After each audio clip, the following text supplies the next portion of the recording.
Brest. Elle aime bien rougir, ma femme. C'est moins de bonbons, plus de légumes. Quel bonheur lorsqu'on est joueur de foot à Brest. 43e minute. Leur cœur est énorme.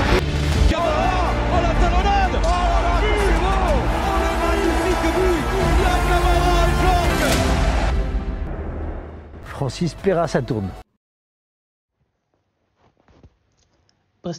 Brestois, nous sommes actuellement le 4 août 2025. Vous le savez donc, le mercato estival est clos depuis 3 jours, comme prévu. Le Stade Brestois s'est montré particulièrement actif en fin de mercato, en tentant plusieurs paris, en réussissant plusieurs paris. Le premier pari, c'est d'ailleurs le premier à avoir été annoncé dans ces derniers jours. C'est aussi celui qui génère le plus de curiosité, c'est la signature de Pathé Mboup. Âgé de 21 ans, international espoir sénégalais, il nous vient de Pau, en Ligue 2. Outre évidemment une quantité exceptionnelle de jeux de mots possibles autour de son nom, Pathé Mboup vient apporter les qualités qu'il a laissé entrevoir la saison dernière à Pau, sa première en Ligue 2, saison dans laquelle il a tout de même marqué 11 buts, 9 en championnat et 2 en Coupe de France. Mais il faut toujours évidemment voir au-delà des stats pour découvrir quelles sont ses qualités. Et pour parler de ses qualités, justement, j'ai le plaisir de recevoir Victor.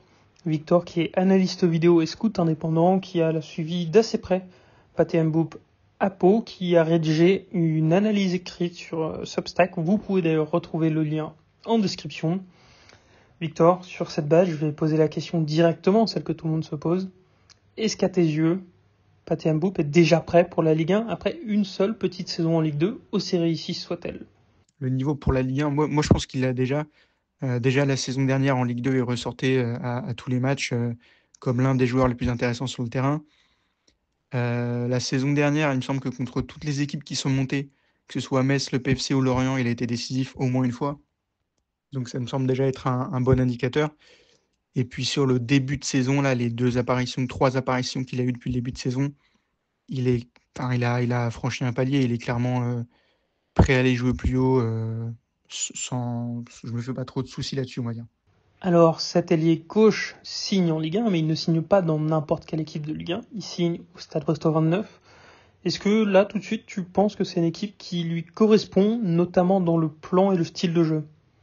Alors, en ce qui me concerne, pour la compatibilité de Mboup à la façon dont Brest joue, elle me semble assez évidente parce que déjà à Pau, ce qu'il avait montré, c'était beaucoup de courses, des appels tranchants, du volume, une capacité à répéter les efforts. C'est un petit peu la marque de fabrique de Brest. Et je crois que c'était déjà en avril dernier, j'avais dit que parmi les bonnes pioches en Ligue 2 pour des clubs de Ligue 1, Pathé Mboup et Brest, ça collait pour toutes ces raisons-là. À savoir que Brest, c'est une équipe qui est, comme tu l'as dit, directe. C'est un joueur qui est direct. Tout ce qu'il fait est dans la verticalité. Et il a la capacité pour répéter ces efforts-là dans la verticalité. Donc pour moi, clairement, il correspond à ce que Brest peut rechercher. Il vient rejoindre un secteur offensif brestois qui était peut-être, et qui est peut-être toujours d'ailleurs, un peu dégarni. Il pourrait être amené à jouer à différents postes. Je crois qu'à Pau, il jouait principalement, voire même exclusivement, ailier gauche. Est-ce qu'il est capable de jouer à d'autres postes offensifs, que ce soit à droite, en pointe, ou même potentiellement en soutien d'un Ludovic Ajorc?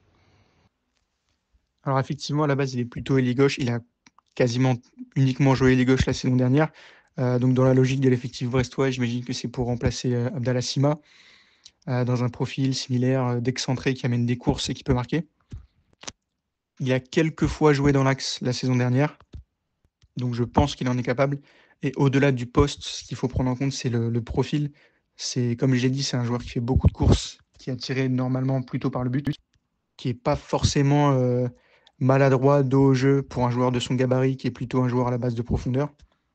Donc effectivement, il sera probablement principalement utilisé sur la gauche, mais dans le contexte brestois, dans l'axe, c'est un joueur qui peut aussi avoir du sens, surtout si tu cherches une complémentarité avec un joueur comme Ajorc, par exemple, sur certains matchs. Tu as commencé à les évoquer tout à l'heure, mais peut-être si tu devais citer succinctement les 2-3 principales qualités de ce jeune joueur, ça serait lesquelles? Alors au niveau des qualités, comme je l'ai dit, c'est un joueur de volume. Il y a du volume dans les courses, il y a du volume dans les frappes, énormément d'appels vers le but. La saison dernière, il faisait partie, je crois, c'était une stat qui était tombée parmi tous les joueurs U21 en Europe, les ailiers et les milieux offensifs, il faisait partie de ceux qui avaient accumulé le plus d'expected goals. Alors évidemment, les expected goals, c'est pas l'alpha et l'oméga du foot, mais c'est quand même une stat qui témoigne du fait que non seulement il fait beaucoup de courses, mais c'est beaucoup de courses qui lui permettent d'arriver en position de frappe. Donc c'est un joueur qui peut être très utile en bout de chaîne. La deuxième qualité, je dirais que c'est un joueur qui est tranchant. C'est un attaquant qui joue pour faire mal. On peut lui reprocher, parfois il peut être un petit peu imprécis, un petit peu brouillon. Par contre, s'il y a un espace, il y aura un appel. S'il y a un deuxième ballon, il sera là pour se battre. Et s'il y a un espace pour frapper, il va frapper. Donc voilà, un joueur très tranchant, mais combatif d'ailleurs par la même occasion.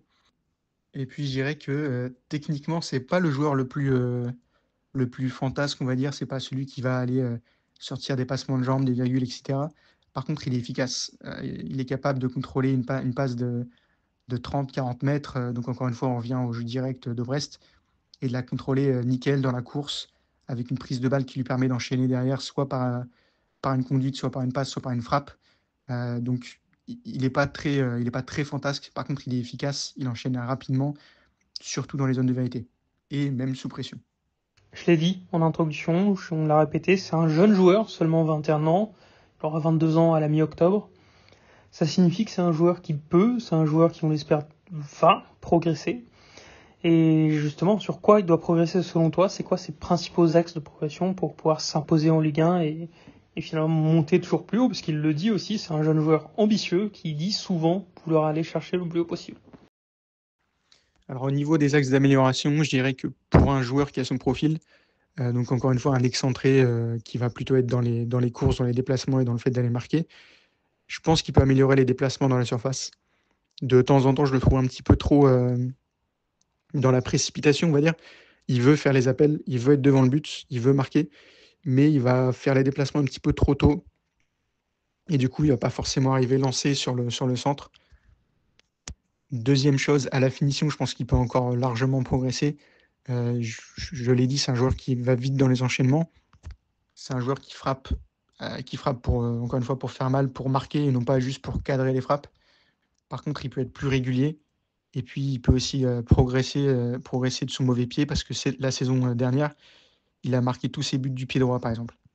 Donc, le fait à la fois de devenir plus régulier, mais aussi de rajouter un petit peu la capacité à être décisif du pied gauche, notamment, je pense que ça peut que l'aider. Et dernier axe d'amélioration, je dirais la percussion. Parce que même si, comme j'ai dit, c'est pas un joueur très fantasque, quand on a sa capacité à accélérer et qu'on est relativement propre techniquement, je pense qu'il peut devenir plus efficace et surtout provoquer plus souvent en 1 contre 1. Si on revient sur le transfert en lui-même, Pathé Mboup s'engage donc à Brest contre 1,4 million d'euros, plus environ 300 000 euros en cas de maintien du Stade Brestois 29. Et c'est un joueur qui a signé un contrat de 5 ans, donc Brest l'a sécurisé pour un certain temps. Toutefois, le joueur le dit lui-même, il est très ambitieux, il va aller voir le plus haut possible, le plus vite possible. C'est compatible avec le modèle économique brestois qui est basé sur des ventes assez régulières. En regardant un peu son profil et le marché, est-ce que tu te dis que Pathé Mboup, c'est le joueur qui peut exploser et partir d'ici 2-3 ans pour 10 à 15 millions, par exemple? Alors la question de savoir si Brest peut faire la bascule sur Pathé Mboup, c'est pas facile à dire, parce que d'un côté, aujourd'hui, 10 millions dans le foot, ça peut aller assez vite, surtout pour un attaquant. De l'autre, si tu te places dans la peau d'un club qui vient recruter un attaquant à Brest, 10 à 15 millions, c'est pas un montant qui est anodin du tout pour un attaquant qui joue dans un club qui est plutôt milieu de tableau, voire deuxième partie de tableau. On verra comment ça évolue pour Brest, mais qui n'est pas forcément un gros nom en France. Donc 10-15 millions, je ne sais pas. Après, quand on voit cet été un joueur comme Abourlal qui a été vendu, je crois, 8 millions par Toulouse, un joueur comme Diacon qui a été vendu 8 millions et demi ou quelque chose comme ça par Reims, alors que Reims descend, ça prouve bien qu'il y a la place pour faire des belles plus-values. 10 à 15 millions, je ne sais pas, mais pour aller chercher des montants qui permettraient largement à Brest de retomber sur leur pied, ça me semble possible. Évidemment, pour gagner en valeur, il devra tout d'abord commencer par s'imposer dans cette équipe brestoise. On a quand même l'impression que le trio offensif, qui est composé de Mama Baldé, Ludovic Ajorc et Romain Del Casio, semble relativement installé pour l'instant. A priori, il devrait commencer dans la rotation, voire en tant que super sub. Est-ce que toi, tu le penses capable d'être plus que ça et finalement de s'imposer comme un titulaire d'ici, par exemple, à la fin de saison?